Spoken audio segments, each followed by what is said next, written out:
ایک اعتراض یہ وارد کیا جاتا ہے کہ جی جناب معاویہ نے شرائط کی مخالفت کی تھی جب خلافت اب آپ کے بعد جو ہے وہ مشورے سے طے ہوگی، مسلمانوں کے مشورے کے ساتھ، اور یہی بات شیعہ مراجع میں بھی موجود ہے، بلکہ شیعہ مرجع میں ایک بات جو ذکر ہے بحر الانوار کے اندر کہ ان شرطه الا يعهد الى احد من بعده وان لا يعهد الى احد وان تكون الخلافه بعده شورى بین المسلمین، یہ عبارت موجود ہے۔ شرط یہ تھی کہ اپنے بعد کسی کو بھی وہ خلیفہ نامزد نہیں کریں گے، بلکہ یہ خلافت جو ہے وہ مسلمانوں کے مشورے کے ساتھ ہو۔ بعض جو ہے وہ شیعہ مورخین نے بات لکھی ہے کہ نہیں، شرط یہ تھی کہ وہ دوبارہ اہل بیت کی طرف آئے گی، لیکن اس کی کوئی سند موجود نہیں ہے۔ زیادہ تر کتابوں میں یہی بات موجود ہے کہ شورا سے ہم یہ کہہ سکتے ہیں نا شیخ کہ یہ ہمارا دعویٰ ہے، کوئی ایک روایت جی مستند ہو جس کے اندر یہ شرط ان الفاظ کے ساتھ موجود ہو کہ جی خلافت دوبارہ جو ہے نا وہ اہل بیت یا سیدنا حسن یا حسین کے خاندان میں آ جائے گی، ایسی کوئی شرط جو ہے وہ کسی مستند روایت کے اندر موجود نہیں۔ بالکل ایسے ہی۔ اب اس پر ایک اعتراض وارد کیا جاتا ہے کہ یہ چلیں اگر مشورے کے ساتھ ہی طے کرنا تھا تو جناب معاویہ نے جو اب ہم پڑھ رہے ہیں آگے جو اسباب ہیں جو کربلا کے واقعے کا سبب بنا، وہ سبب یہ بنا کہ جناب معاویہ رضی اللہ عنہ نے اپنے بیٹے یزید کو اپنا ولی عہد نامزد کر دیا اپنی زندگی کے اندر۔ اب اس پر یہ وارد کیا جاتا ہے سوال کہ جی یہ چونکہ انہوں نے خلاف کیا تھا لہٰذا یا تو صلح تو ختم ہو، ٹھیک ہے نا، شرائط کی مخالفت صلح ختم ہو گئی۔ جی تو اس پہ شیخ میں چاہ رہا ہوں کہ آپ تھوڑی سی اس کی وضاحت کریں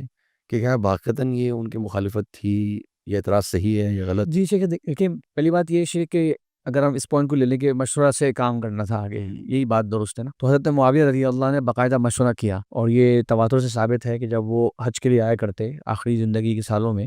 اور 59 60 61 ان تمام سالوں کے اندر وہ مدینہ منورہ بھی آئے، مکہ مکرمہ بھی آئے، اور وہاں پر صحابہ کرام سے جو تابعین وغیرہ موجود تھے، جو اہل شورا ہیں، ان سے باقاعدہ مشورہ کیا اور اپنے بیٹے کی نامزدگی کا جو ان کا ارادہ تھا اس کا اظہار کیا۔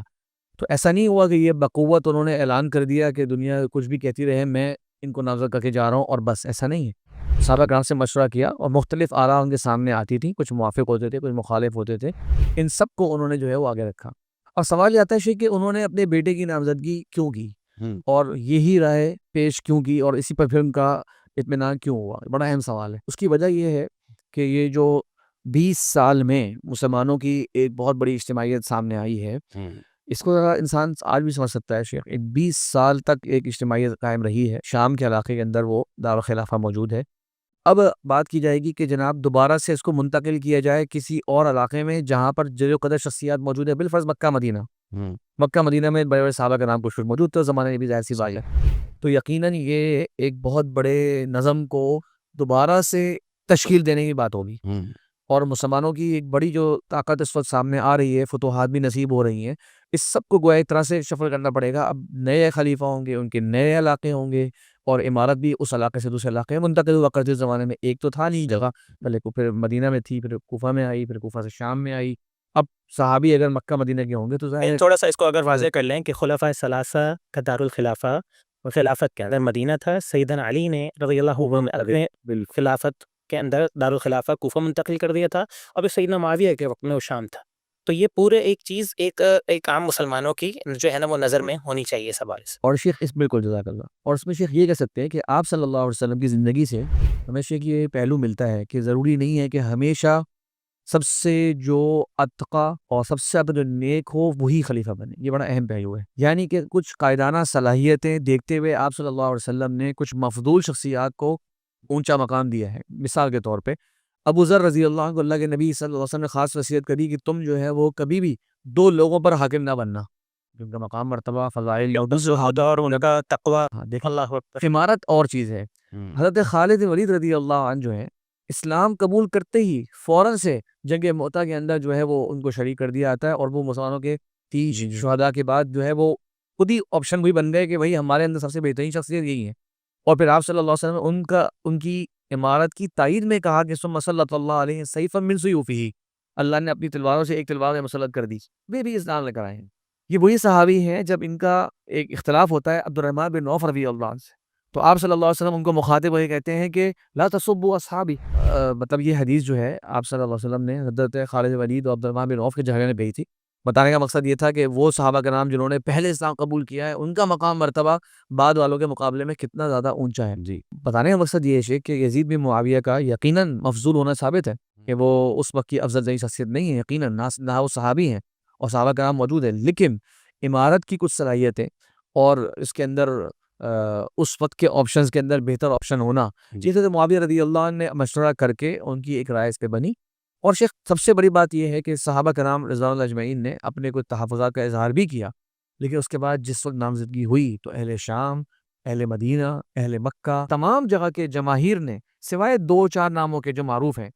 ان کے سب نے اسے قبول کیا اور سب اس پہ اس میں شیخ اگر ایک بات ہم یہ بھی شامل کر لیں جو ذکر کی جاتی ہے اہل سنہ کی جانب سے بھی، کہ جناب حسن نے جو جناب معاویہ سے صلح کی تھی، تو اہل سنہ کا اس پر اجماع ہے اور اتفاق ہے کہ جناب حسن جو ہیں وہ جناب معاویہ سے افضل ہے. بالکل یقین پہلو یہی کہ جب انہوں نے صحیح دے دیا ہے مفضول کو، تو جناب معاویہ کا ذکر کرتے ہیں. حسن بھی اور حسین جی جناب حسن اور حسین دونوں. جی اوکے تو جب ہم یہ ذکر کرتے ہیں کہ جناب معاویہ بادشاہ بنے یا خلیفہ بنے،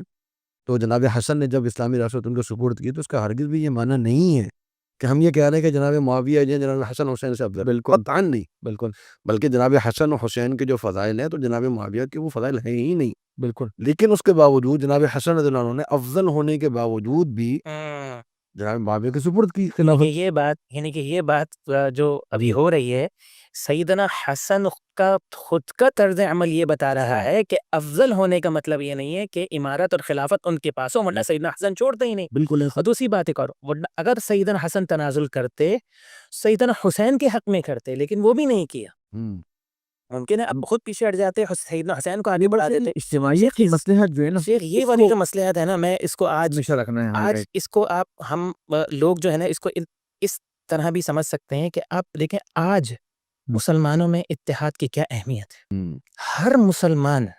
یہ بات کرتا ہے کہ آج مسلمانوں کے زوال کے اسباب میں سے بہت بڑا سبب یہ ہے مسلمانوں کا باہمی انتشار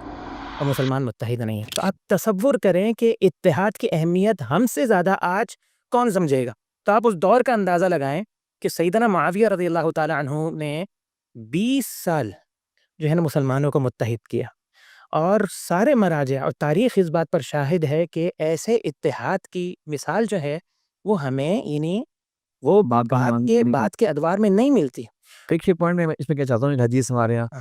علماء کی اجتہاد کے لیے تو بڑی مشہور بیان کی جا رہی ہے، وہ ہے ہی حاکم کے لیے. اذا اجتہد الحاکم فاصاب فلہ اجران. وہ اصل میں تو حدیث حاکم کے لیے ہے اور اجتہاد حاکم کا اس سے اجتہاد اصول اخذ کیا اہل علم نے، لیکن اصل الفاظ جو ہے الفاظ جو ہے وہ حاکم کے لیے ہیں. اور ہم جانتے ہیں کہ حاکم کو ایک جتنا اونچا ایک ذمہ داری ہے، اس میں وہ 2 میں سے 1 خیر میں یا تو 2 اجر لے لے گا یا تو 1 اجر لے لے گا. اس کا معاملہ تو اجر میں ہی ہے، اجتہاد سنسیریٹی کے ساتھ اچھی نیت کے ساتھ اجتہاد کرنے میں. حضرت معاویہ رضی اللہ عنہ نے جو ہے ایک سنسیریٹی کے ساتھ، ایک دیانتداری کے ساتھ، ہمارا یہ ایمان ہے سمجھتے ہوئے ایک اجتہاد کیا، تو وہ 2 میں سے 1 میں ہے. بہترین اجتہاد تھا تو الحمدللہ اجران ہے. اگر بالفرض وہ خطا والا اجتہاد تھا تو ان کے لیے اجتہاد کرنے پر اجر ہے. اس میں ان کے بارے میں کوئی نہ کوئی نازیبہ الفاظ یا برے الفاظ کہنا یا سمجھنا یہ بالکل ہی جو ہے وہ کسی طور پہ قابل قبول نہیں. اس میں شیخ اس کا مطلب یہ ہے کہ وہ جو ہم بات کر رہے تھے کہ وہ جو اس شرط کی جو مخالفت تھی، تو اس طرح جو بیان کیا جاتا ہے وہ اصل میں مخالفت نہیں تھی. جی بالکل. مسلمانوں کا جو مشورہ کی ایک شرط طے ہوئی تھی، جو کہ اہل سنہ کے مراجع میں بھی ہے، شیعہ مصادر میں بھی ہے، تو مشورہ ہو چکا تھا. اس میں یہ کہیں نہیں تھا کہ آپ کی وفات کے بعد نئے سرے سے مشورہ ہوگا. اس میں یہ تھا کہ جو بھی آئندہ کے لیے نامزدگی ہو وہ مسلمانوں کے مشورے سے ہو. اور اس سے یہ بات بھی واضح ہو گئی کہ جناب حسن نے یہ طے نہیں فرمایا تھا کہ استحقاق اہل بیت کا ہے. اگر استحقاق اہل بیت کا ہوتا تو مشورے کی ضرورت ہی نہیں پڑتی. اس میں تو ذکر کر دیا جاتا کہ جی آپ کے بعد اہل بیت. مشورے جو چیز طے ہوئی وہ صحیح ہوئی یا غلط ہوئی اس پر بحث کی جا سکتی ہے، اس کے نتائج بحث کی جا سکتی ہیں، لیکن خلافت دی گئی